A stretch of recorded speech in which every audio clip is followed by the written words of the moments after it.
रोज शंकर के मंदिर में प्रतिदिन जाने वाले को और एक और चीज अपने स्मरण में रहे, अगर शिव के मंदिर नहीं जा सकते तो अपने घर में जो शिवलिंग है उस पर जल चढ़ाओ। और यदि आप अपने शंकर के घर में शिवलिंग पर भी जल नहीं चढ़ा पा रहे हो तो किसी बेलपत्री का वृक्ष हो, उस वृक्ष के नीचे भी जल चढ़ाओ। और कभी मौका मिल जाए, कभी भगवान शंकर की बड़ी करुणा हो जाए, भगवान शंकर की बड़ी उदारता हो जाए, भगवान शंकर की बड़ी कृपा हो जाए, बड़ी कृपा हो जाए, भगवान शंकर जिस दिन तुम्हारे ऊपर बड़ी कृपा कर दे, किसी सोमवार को 3 नियम बना लो। जिस दिन मेरा भोले बाबा तुम पर कृपा कर दे उस दिन सोमवार का एक नियम बना कि महीने का एक सोमवार मुझे ऐसा करना है, 3 नियम धारण करना है महीने के सोमवार को। पहला, सुबेरे जाकर शंकर भगवान को 1 लोटा जल चढ़ाना है। दूसरा, दोपहर के समय पर जाकर मुझे बेलपत्री के वृक्ष के नीचे एक चावल का दाना रखकर बेलपत्री की 7, 11, 21, 108, 51 जितनी परिक्रमा आप लगा सकते हो वो लगाना है। और तीसरा, बेलपत्री के वृक्ष के नीचे और शंकर के मंदिर के दरवाजे पर मुझे एक घी का दीपक लगाना है। बस ये 3 नियम जिसने महीने में एक बार ले लिया, समझ लो उसको पीछे हटने की जरूरत ही नहीं, वो आगे ही बढ़े। महीने के किसी एक सोमवार का ऐसा नियम बना लो कि मुझे 3 नियम धारण करना है महीने के किसी भी एक सोमवार को। हम ये नहीं कहेंगे कि तुम सोमवार 5 पढ़ रहे हैं तो 5 को करो, 4 पढ़ रहे हैं तो 4 को करो, 3 पढ़ रहे हैं तो 3 को करो।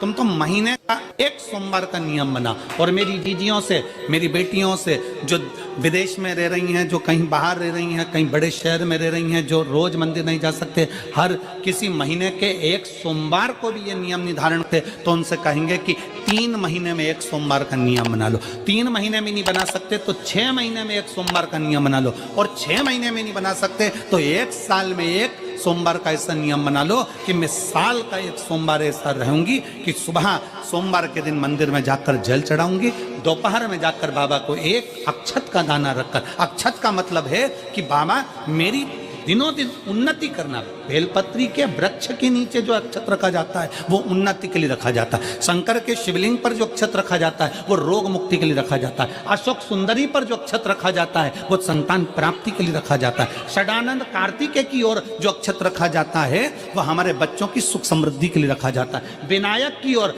गणेश जी की ओर जो अक्षत रखा जाता है वो हमारे घर में कोई मंगल कार्य आ जाए उसके लिए रखा जाता है। और जो पीठिका होती है जिसपे शिवलिंग रखा होता है, पार्वती जी का हस्तकमल, उस पर अक्षत रखा जाता है तो नारी के अखंड सौभाग्य के लिए रखा जाता है। अक्षत रखने का भी तरीका है।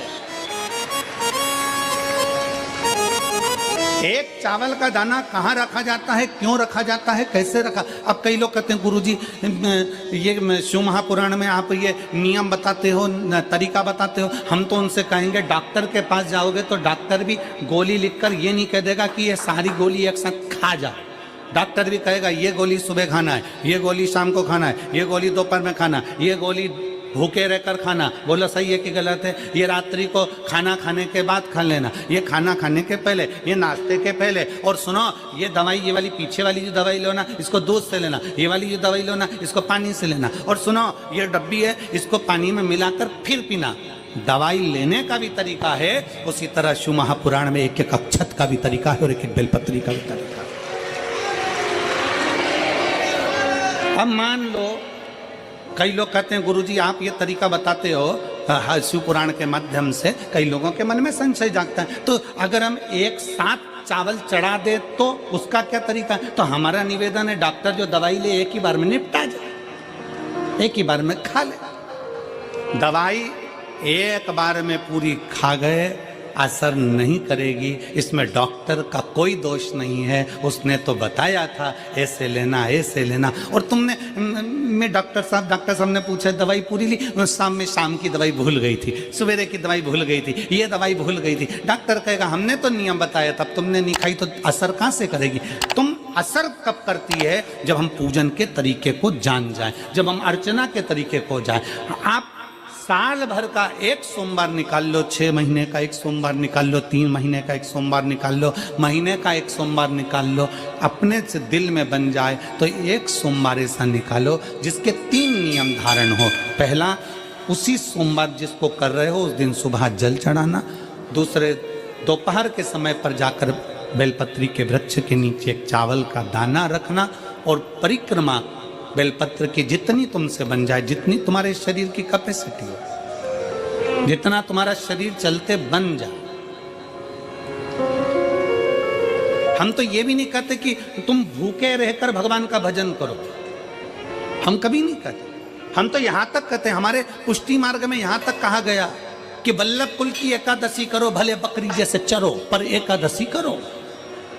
हम तो यहाँ तक कहते हैं कि बहुत समय से कल मेरी एकादशी है, एकादशी है, एकादशी है, एकादशी है, पूरे घर को हिलाकर रख दिया, एकादशी है, एकादशी, एकादशी है। बहू टेंशन में, बेटा डिप्रेशन में, पति पपीता ला ला के, सेव फल ला ला के, मूंगफली का दाना ला ला के, काजू कतली ला ला के, सेव फल ला ला के, और सारा सामान, साबूदाना और खिचड़ी और ना चिप्स ना जाने क्या क्या ला ला के, बेचारा पति एकादशी आती है वो नौमी से चिंता में पड़ जाता है।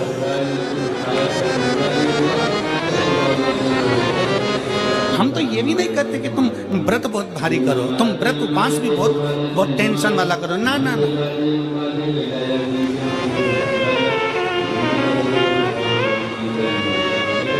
अपने को व्रत उपवास भी इतना बहुत बहुत भूखे रह रहे हो, बहुत प्यासे रह रहे हो और मालूम पड़े कि भगवान हमें मिलेगा, भगवान हमें मिलेगा। भगवान कहता है कि देख भाई, मैं भी भूखा नहीं रहता, तू भी भूखा मत रहे, मैं भी चकाचक रहता हूँ, तू भी चकाचक रहे, मैं भी अपने। और भगवान शंकर तो ये भी कहते हैं कि अपना परिवार भी मत छोड़ो। मेरे पास में पार्वती भी, एक ही देवता है जो विद फैमिली मंदिर में बैठता है। शंकर जी हैं तो पार्वती जी हैं, तो गणेश जी हैं, तो कार्तिकेय जी हैं, तो नंदी है, सब मंदिर के अंदर चाहिए। शंकर भगवान अपने पूरे परिवार के साथ। शंकर जी तो ये कहते हैं अकेले तुम क्यों रहते हो। शिव जी की एक बात अपने ध्यान में रखना, कितनी सुंदर बात है शंकर भगवान की, बहुत ध्यान में रखिएगा। आप जोहरी नहीं हो, हीरे को नहीं परख सकते। हम भी जोहरी नहीं है, हम हीरा को नहीं समझ सकते। पर भगवान शंकर ने पृथ्वी पर जिसको जन्म दिया उसको जोहरी बनाकर पैदा किया है, उसको जोहरी बनाकर भेजा है कि आप भले हीरा को न समझो चलेगा, पर अपने नजदीक में कोई दुखी है तो उसकी पीड़ा को जरूर समझना। भगवान शंकर कहते हैं उसकी पीड़ा का स्मरण रखना।